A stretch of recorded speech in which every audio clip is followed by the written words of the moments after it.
अस्सलाम वालेकुम dear students, उम्मीद है आप सब बिल्कुल ठीक होंगे। तो आज मैं आप लोगों को बताने वाला हूँ स्कॉलरशिप इन इटली। आप लोग इटली कैसे जा सकते हैं, आप लोग यूरोप कैसे जा सकते हैं, आपको अप्लाई का प्रोसीजर भी बताऊंगा, क्राइटेरिया भी बताने वाला हूँ, यानी कि स्कॉलरशिप्स के हवाले से तमाम की तमाम डिटेल आप लोगों को प्रोवाइड करूंगा। सबसे पहले यहाँ पर एक बात करता चलूँ आप लोगों के साथ कि पाकिस्तान में होता क्या है। पाकिस्तान में बहुत से लोग यूरोप जाना चाहते हैं, यानी कि वो चाहते हैं किसी ना किसी तरह करके हम लोग यूरोप पहुंच जाए, लेकिन अक्सर लोग करते क्या है कि वो टंकी लगाकर चले जाते हैं और रास्ते में उनको काफी ज्यादा मुश्किलात होती हैं और काफी लोग पहुंच भी नहीं पाते, मतलब कि काफी ज्यादा मसले मसाइल बन जाते हैं। तो इटली जाने का एक बहुत ही सुनहरी मौका है, ना ही आपका इतना ज्यादा खर्चा होता है। मंथ के आप लोगों को यूनिवर्सिटी जो है वो स्टिपेंड देती है, यानी कि मंथली आप लोगों को स्कॉलरशिप भी मिलती है और मंथली आप लोगों को खर्चा भी मिलता रहता है यूनिवर्सिटी की तरफ से। आप लोगों को समझ लें, वहां जाकर आप लोग बिल्कुल फ्री रहेंगे, किसी भी किसी का कोई खर्चा नहीं होगा। सबसे पहले बात कर लेते हैं स्कॉलरशिप्स आ गई है इटली की, मतलब कि आप इसका अप्लाई प्रोसीजर और क्राइटेरिया क्या है। सबसे पहले यहाँ पर मैं आप लोगों के साथ एक बात करता चलूं कि जो स्कॉलरशिप्स होती हैं इटली की,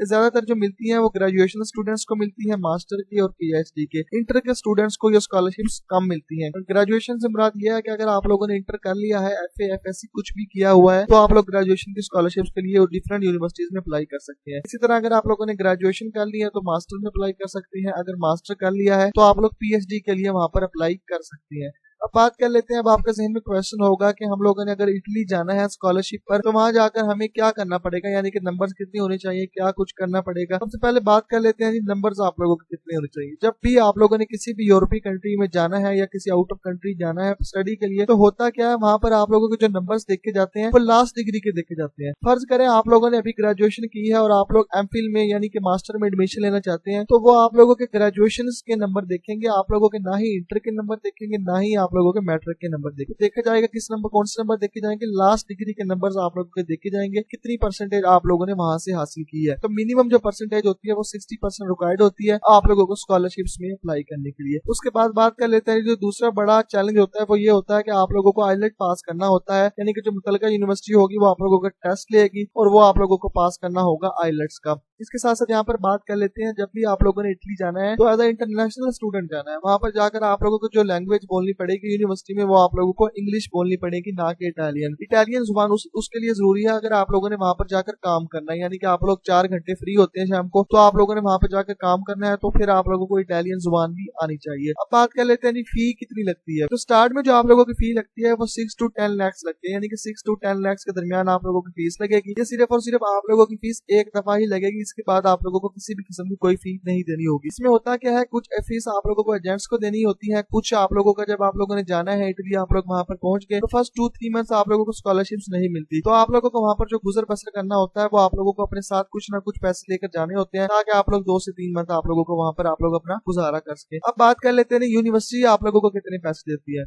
तो फर्ज करें आप लोगों की स्कॉलरशिप लग गई है इटली की, आप लोग इटली पहुंच गए हैं, तो होगा क्या कि यूनिवर्सिटी आप लोगों को मंथ के 500 to 800 यूरो देगी, यानी कि मंथली पाकिस्तानी अगर लगाया जाए तो 1.5 से 2 लाख बनता है, और अगर इटली का लगाया जाए तो 500 to 800 यूरो आप लोगों को मंथली स्टीपेंड यूनिवर्सिटी की तरफ से दिया जाएगा, यानी कि आप लोगों को खर्चा दिया जाएगा। किसी भी किस्म की कोई आप लोगों ने वहां पर यूनिवर्सिटी को फी पे नहीं करनी है, यूनिवर्सिटी को आप लोगों ने 1 रुपए की भी फी आप लोगों ने वहां पर पे नहीं करनी है। अब बात कर लेते हैं, आप लोग स्कॉलरशिप पर इटली गए हुए हैं और आप लोग चाहते हैं कि जी आप लोग वहां पर वर्क करें, यानी कि आप लोग काम करें, तो जो आप लोग इलीगल तरीके से आप लोगों को काम करने की इजाजत होती है। अगर एज अ स्टूडेंट वीजे पर गए हुए हैं, आप एज अ स्कॉलरशिप वीजे पर गए हुए हैं, तो आप लोग हफ्ते में 20 घंटे काम वहां पर कर सकते हैं, 20 घंटे एज अ लीगल। इलीगल तो आप लोग ज्यादा देर भी कर सकते हैं, लेकिन लीगल की बात कर रहा हूँ यहाँ पर मैं, लीगल लीगली आप लोग 20 घंटे वहां पर काम कर सकते हैं। और वहां पर जो वर्किंग का काम मिलता है पर आवर 7 to 10 यूरो आप लोगों को मिलते हैं, यानी कि 7 से 10 यूरो आप लोगों को मिलेगा, जो पाकिस्तानी तकरीबन 3000 के करीब बन जाते हैं 1 घंटे के। तो 20 घंटे मंथली काम कर सकते हैं और 80 घंटे आप लोग 20 घंटे वीकली काम कर सकते हैं और 80 घंटे आप लोग जो है मंथली वहां पर काम कर सकते हैं।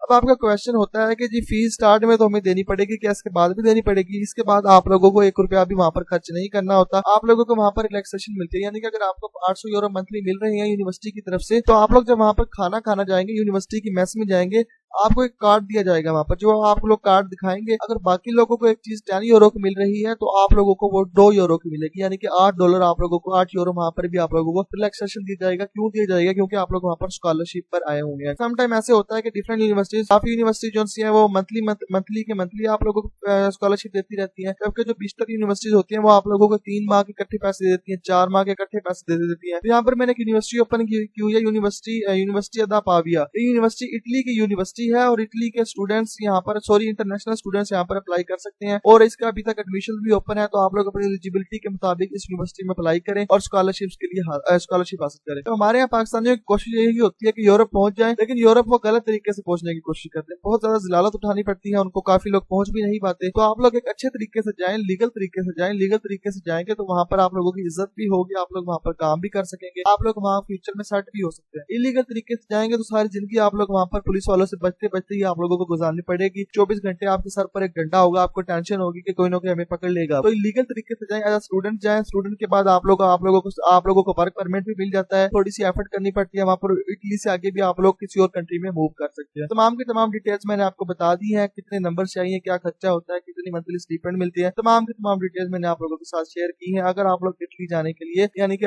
इटली जाने का आप लोग ख्वाहिशमंद है तो इसका जो प्रोसीजर होता है मिनिमम आप लोगों को, अगर आप लोग आज अप्लाई करते हैं स्कॉलरशिप के लिए तो तकरीबन 8 मंथ से लेकर आप लोगों को 10 मंथ लग जाते हैं, यानी कि फर्ज करें तकरीबन 1 साल ही आप लोगों को लग जाता है आप लोगों का प्रोसीजर कंप्लीट होने में, इटली पहुंचने तक आप लोगों का तकरीबन, अगर आप लोग आज अप्लाई करते हैं 8 से 10 मंथ आप लोगों को लग जाएंगे। इस तरह की वीडियोस मैं बनाता रहता हूँ, चैनल पर नहीं तो सब्सक्राइब करके जाइएगा। कोई क्वेश्चन है तो आप लोग मुझसे पूछ सकते हैं। मिलते हैं नेक्स्ट वीडियो में। अल्लाह हाफिज।